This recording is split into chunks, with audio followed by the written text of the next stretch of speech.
రాంబాబు గారు బాగున్నారా? బాగున్నాయండి. ఎక్కడున్నారు? ఏదో యూట్యూబ్ లో మీ ఎమ్మెల్యే గొప్పతనం కనపడితే మీరు గుర్తుకొచ్చారు నాకు. వాడు ఎవడో చెబుతున్నాడు సంవత్సరానికి 100 కోట్లు అంటే ఇది కేస్ స్టడీ, దేశ చరిత్రలోనే గొప్ప విషయమేనండి. అంటే ఇది మీరు అబ్జర్వ్ చేశారో లేదో, ఉమ్. అసలు వ్యవస్థ మనం ఉన్నప్పుడు లేదండి. అలాగే ఇప్పుడు ఎమ్మెల్యేస్ అంటే కూడా రాంబాబు గారే కదా పెట్టింది రాంబాబు అని అడిగాను. మీరు కాదండి. జనరల్ గా ఎవరి వ్యవస్థ బాగోలేదండి. ఉమ్, మ- బా- జిల్లాలో ఒక మొత్తం ఫ్యూ అంతా ఎందుకు 1 year లో చెడ్డ పేరు తెచ్చుకుంటున్నారు? ఇంకా 4 ఏళ్ళు ఉంది కదా. 4 ఏళ్ళు ఉన్న చెడ్డ పేరు తెచ్చుకోవడం ఏంటండి? అసలు 4 ఏళ్ళు వదిలేండి. అసలు పార్టీకి ఎంత డ్యామేజ్. ఉమ్. ఇతనే కాదండి. ఈ పార్టీ ఆ పార్టీ కాదులేండి. మీరు మీరు మీకు తెలుసు కదా. అవును. చాలా డ్యామేజ్ అండి. ఉమ్. ఏదో ఇతను ఇతను ఇంకో రకంగా తయారయ్యాడు. ఉమ్. నా దగ్గరకు వచ్చినప్పుడు కేకలేస్తా ఉంటాను, ఏంటి నువ్వు అని కేకలేస్తా ఉంటాను. కొంత ఈ అల్లరి ఎక్కువ జరుగుతుందండి.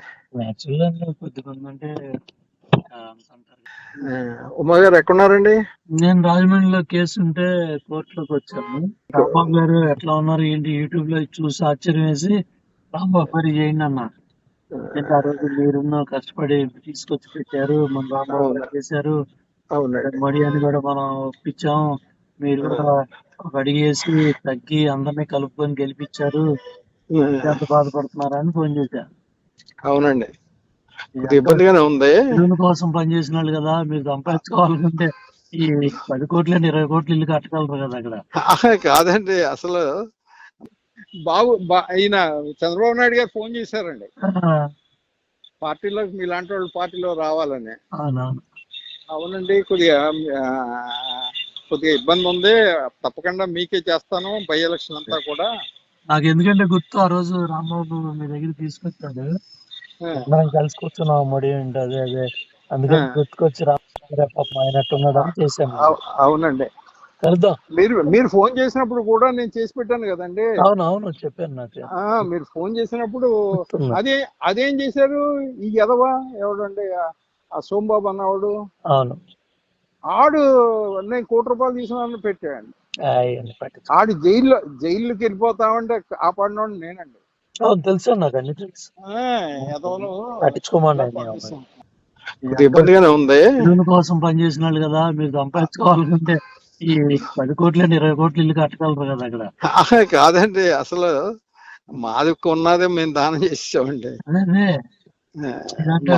మేము ఎప్పుడు అసలు చెయ్యి దాచటం అంటే తెలియదండి. విలువలతో ఉన్న వాళ్ళు మీలాంటి వాళ్ళకి కొద్దిగా ఇబ్బందిగా నాకు ఉందండి. ఇబ్బంది ఉంది, కాకపోతే కంట్రోల్ చేస్తున్నా అంటే కొద్దిగా టైం ఉంది. కొద్దిగా మళ్ళీ మామూలు స్థితికి తీసుకురావాలండి. ఇప్పుడు మళ్ళీ కూటమి దెబ్బతినేస్తుందండి. ఇప్పుడు కళ్యాణ్ గారికి తెలుస్తాయి అవన్నీ. ఏమోనండి, అది నాకు అర్థం అవట్లేదు. మిమ్మల్ని కూడా అడగట్లేదా ఏం జరుగుతుంది రాంబాబు గారు అని? ఇంకో కూడా ఫోన్ చేయలేదు నాకు ఇప్పటికి. ఇప్పుడు నేను చేసినట్టు కనీసం రాంబాబు గారు ఎట్టున్నారు? లేదండి, ఇప్పుడు వరకు ఫోన్ చేయలేదండి. నేను కూడా ఫోన్ చేయకండి, నేనేం కావాలండి. అంతే అంతే అంతే అడిగినప్పుడు చెప్తారు, అడిగినప్పుడు. ఒకసారి చంద్రబాబు నాయుడు గారి దగ్గరికి వెళ్ళి నిర్వాసితుల గురించి మాట్లాడానండి. ఏదో ఇస్తారని కమ్మబట్టి రామ్మోహన్ రావు మాట్లాడారు. మళ్ళీ ఈయన మాట్లాడాక అప్పుడు సీఎం రమేష్ కూడా నా పక్క ఉన్నాడు. సానా సతీష్, సీఎం రమేష్ అందరు నా పక్క ఉన్నారు ఆయన మాట్లాడినప్పుడు. సానా మంచి పొజిషన్కి వెళ్ళాడు. సీఎం రమేష్ నా పక్కన ఉన్నాడండి.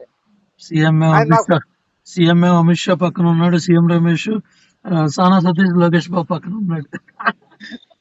నా పక్కన ఉన్నప్పుడు పోలవరం డ్యామ్ దగ్గరే ఉన్నాడు. మనం కలిసి కూర్చున్నాం, మడి ఏంటి అదే అదే, అందుకని గుర్తుకొచ్చి పాపం అయినట్టున్నాడు అని చేశాను. అవునండి. కలుద్దాం. మీరు ఫోన్ చేసినప్పుడు కూడా నేను చేసి పెట్టాను కదండి. అవునవును చెప్పాను నాకు. మీరు ఫోన్ చేసినప్పుడు అదేం చేశారు ఈ ఎదవా ఎవడండి, ఆ సోంబాబు అన్నవాడు. అవును.